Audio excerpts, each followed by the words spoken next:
Daily. Taste the Daily. Udhayanidhi Stalin எடுக்கக்கூடிய படங்கள் அது அதிகம். இது ரெண்டும் தான் தமிழகத்தில் அதிகமாகி கொண்டிருப்பது.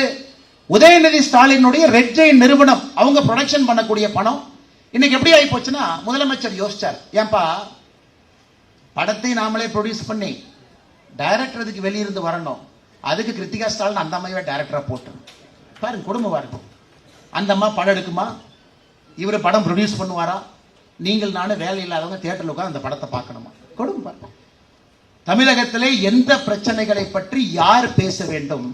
முதலமைச்சர் வாயை திறந்து வேங்கவேலை பத்தி பேச மாட்டாருங்க. வாயை திறந்து பேசுவது உதயநிதி ஸ்டாலின்ல ப்ரொடக்ஷன்ல வந்த ஒரு படத்தை பார்த்துட்டு கண்ணு கலங்கிருச்சுப்பா, நெஞ்சு புண்ணாயிருச்சுப்பா அப்படின்னு ட்விட்டர்ல ஒரு பதிவு போடுவாரு. 6 மாசத்துக்கு இருப்பான். இன்னைக்கு வேங்கவேல ஒட்டி இருக்கிறாங்க, இன்னைக்கு காலைல போஸ்ட் ஒட்டி இருக்கிறாங்க. ஐயா 3 வருஷம் ஆச்சு வேங்கவேல், இன்னைக்கு 3 வருஷம் ஆச்சு. அதனால சிஐடி இந்த வேங்கை வயல்ல யார் இந்த அநியாயத்தை செய்தார்களோ சிஐடி அவங்களுக்கு நாங்க இன்னைக்கு ஒரு பாராட்டு விழா நடத்த இருக்கின்றோம். எதற்கென்றால் இன்னும் கண்டுபிடிக்க முடியாததற்கு அப்படின்னு ஒரு போஸ்ட் அடிச்சு ஒட்டி இருக்கிறான். இதெல்லாம் ஒரு பக்கம் நடந்து கொண்டிருக்கிறது. அண்ணா பல்கலைக்கழகத்துல ராஜ்பவன்ல இருந்து 1.5 கிலோமீட்டருங்க, முதலமைச்சர் வீட்டில இருந்து 3 கிலோமீட்டர். இந்தியாவிலே ஒரு தலை சிறந்த பல்கலைக்கழகம், தமிழகத்தில் நம்பர் 1 பல்கலைக்கழகம் இன்ஜினியரிங் பொறியியல் சைட்ல. அந்த பல்கலைக்கழகத்துக்குள்ள சாயந்தரம் 7:30 மணிக்கு 23 டிசம்பர் காம்பவுண்டுக்குள்ள ஒரு பெண்ணுக்கு பாலியல் வன்கொடுமை. அதை பத்தி இன்னும் வாய் திறந்து பேசுறானா பாருங்க, வாய் திறந்து பேசுறாங்களா பாருங்க. 23ஆம் தேதி நடந்ததுக்கு எஃப்ஐஆர் 25ஆம் தேதி டிசம்பர், 26 27ஆம் டிசம்பர் எஃப்ஐஆர் லீக். அதன் பிறகு போலீஸ் கமிஷனர் மெனக்கெட்டு பேசுறார், இல்ல இல்ல ஒருத்தர் தான். இன்னைக்கு எஸ்ஐடி இன்வெஸ்டிகேஷன் அது வேற மாதிரி வருது. இதெல்லாம் ஒரு பக்கம். நீங்களே யோசிச்சு பாருங்க. நேற்று இந்த கொடுமை போதாதுன்னு காவல்துறை அவங்களுக்கு பொங்கல் விழா நடத்துறாங்க. சென்னை மாநகர காவல்துறை கமிஷனர் குடும்பத்தோட வந்திருக்கிறாரு, எல்லா காவல்துறை நண்பர்கள் குடும்பத்தோடு இருக்கிறாங்க. பொங்கல் விழா, அதுல 8 பேர்த்தோட செயினை வழிபறிச்சுட்டு பண்ணிட்டு போயிட்டாங்க.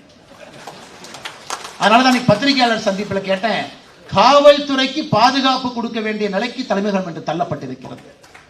காவல்துறை நடத்தக்கூடிய பொங்கல் விழால உங்க வீட்டு பொண்ணுங்க கழுத்திலிருந்து 8 செயினை பறிச்சுட்டு போறாங்கன்னா என்னையா காவல்துறை நீங்க நடத்துறீங்க? அதனால்தான் தமிழகத்திற்கு மாற்றம் தேவை. அன்பு சகோதர சகோதரிகளே, இதனாலதான் எல்லா ஃபெயிலியர் எல்லாம் கம்ப்ளீட். இதுல பாஸ் மார்க்னு ஒண்ணு கூட கிடையாது. பாஸ் மார்க் கிடையாது. அமைச்சருடைய பேச்சு, ஏளன பேச்சை பாருங்க, அவங்களுடைய தோரணையை பாருங்க, அவங்க பேசுற பேச்சை பாருங்க. திருப்பதியில ஒரு நாள் நிக்கிறான், உனக்கு என்ன பிரச்சனை இங்க? அது எப்படி பேசுறாருங்க? பத்திரிகையாளருக்கு நேரடியா பேசாம அப்படியே முனகிறாரு. ஒரு பத்திரிகையாளர் மைக்கில் அந்த ஆடியோ பிக் பண்ணிக்கிறாங்க. கனிமொழி அக்கா பக்கத்தை வச்சு சேகர் பாபா சொல்றாரு, அவன் திருப்பதியில ஒரு நாள் நிக்கிறான், உனக்கு என்ன 4 மணி நேரம் நிக்கிறதுக்கு என்ன வலிக்குதா? இந்த பத்திரிகையாளர் மைக்கில் பிக்கப் பாருங்க. எவ்வளவு ஆணவம் அவர்களுக்கு இருக்க வேண்டும், எவ்வளவு ஆணவம் இருக்க வேண்டும். அதை பத்திரிகையாளர் திரும்ப போய் கேட்கறாங்க, இந்த மாதிரி பேசுனீங்களே தவறுதானே, அதை பத்தி நான் கருத்து சொல்ல மாட்டேன், வேற எந்த கருத்து வேண்டுமானாலும் சொல்லிட்டு. ஆனால் அன்பு சகோதர சகோதரர்களே, இன்று பாரதிய ஜனதா கட்சியினுடைய கடமை திமுகவை தமிழகத்திலிருந்து விரட்ட வேண்டிய கடமை ஒரு பாரதிய ஜனதா கட்சியினுடைய தொண்டனுக்கு, இந்த கட்சியினுடைய உறுப்பினருக்கு இருக்கு. அந்த 48 லட்சம் பேர் யார் இருக்கீங்க? 55,000 பேர் தீவிர உறுப்பினர்கள் யார் இருக்கிறீங்க? உங்களுடைய முதல் கடமை. நம்முடைய கட்சியினுடைய உறுப்பினர் அட்டை அட்டை இருக்கான்னு தெரியலீங்க. உறுப்பினர் அட்டை இருந்தீங்கன்னா அதை கொஞ்சம் திருப்பி பாருங்க. உறுப்பினர் அட்டை இங்கே கொண்டு வந்திருந்தால் பாரதிய ஜனதா கட்சியினுடைய அடிப்படை உறுப்பினர், அதை காட்ட திருப்பி பாருங்க. 5 விஷயம் பேசியிருக்கோம்.